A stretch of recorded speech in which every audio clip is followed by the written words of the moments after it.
I started my life over in a city where the fog never truly lifts, hoping the gray mist would swallow the memory of the night I left him behind to die.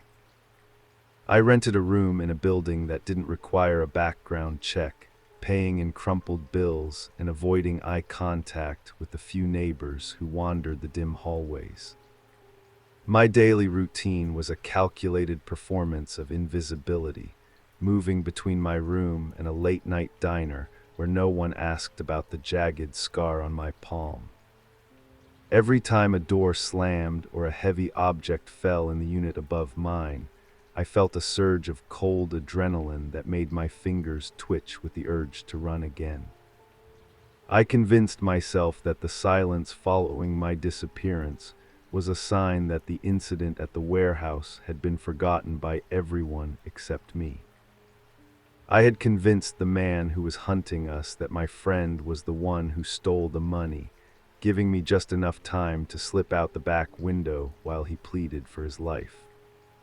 For months, the only thing that haunted me was the sound of his voice calling my name as I turned my back on our 10-year friendship. I began to notice a pattern of small, disturbing occurrences, like finding a single damp cigarette butt on my doorstep every Tuesday morning, the exact brand he used to smoke. I checked the locks on my windows daily, knowing that my apartment was 3 stories up and practically inaccessible to anyone without a ladder. One night, I found a photograph tucked under my windshield wiper showing the two of us at a carnival, but my face had been carefully scratched out with a sharp blade. I stopped sleeping in my bed, choosing instead to sit in a hard wooden chair facing the door with a heavy iron bar resting across my knees. My phone, which I only used for emergencies, started receiving empty voice messages that consisted of nothing but the sound of heavy, rhythmic breathing and the distant chime of a bell. I knew that bell. It was the same one that hung above the door of the shop where we used to work together before everything went wrong. I felt the walls of my isolation closing in as I realized that someone was meticulously reassembling the pieces of the life I had tried to shatter. I spent hours staring at the peephole of my door, terrified that I would see a familiar pair of eyes looking back at me from the other side. The air in my room started to feel thick and stagnant, as if the oxygen was being slowly sucked out by an invisible presence that refused to leave me alone. I was living like a prisoner in a cage I had built for myself, trapped by the guilt of a choice I made in a moment of pure, selfish terror. I tried to convince myself that he was gone and that these events were just a series of cruel coincidences or the product of my own fracturing mind. But the evidence was becoming too concrete to ignore, a physical manifestation of a debt that was far overdue and much too high to pay. I realized that my survival had come at a price that was now being collected by someone who knew every one of my weaknesses.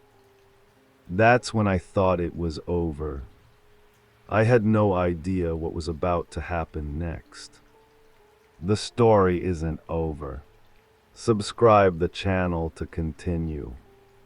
The electricity flickered and died during a heavy rainstorm, leaving me standing in the center of my room with only the rhythmic ticking of a clock to keep me company.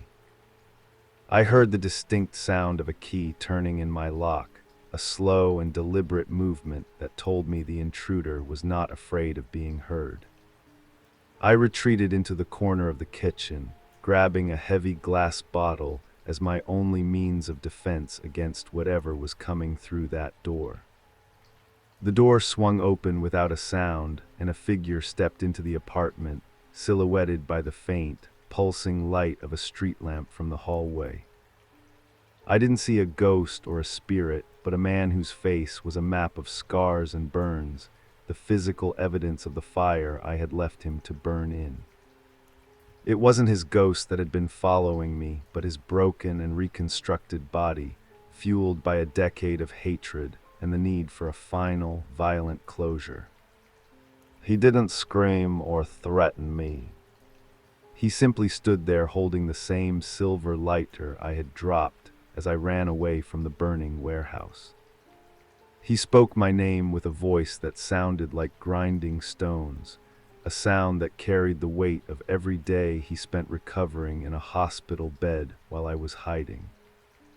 I realized then that he had intentionally stayed hidden for years just to watch me build a new life so he could take it all away at the perfect moment. He had been the one leaving the messages, the cigarettes, and the photographs, playing a long game of psychological torture that was far worse than a quick death. I fell to my knees not out of fear, but out of a sudden, crushing realization that I deserved every second of the terror he had inflicted upon me.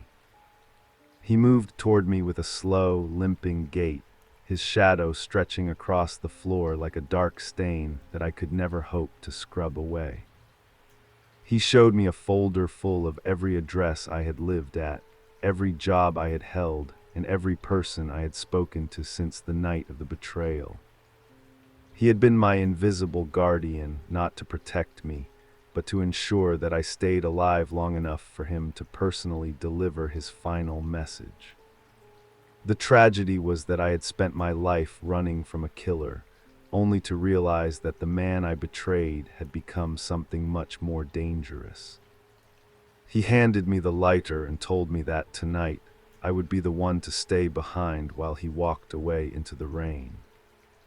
I looked at the gasoline he had poured around the perimeter of the room while I was paralyzed with shock, the smell of chemicals filling my nostrils.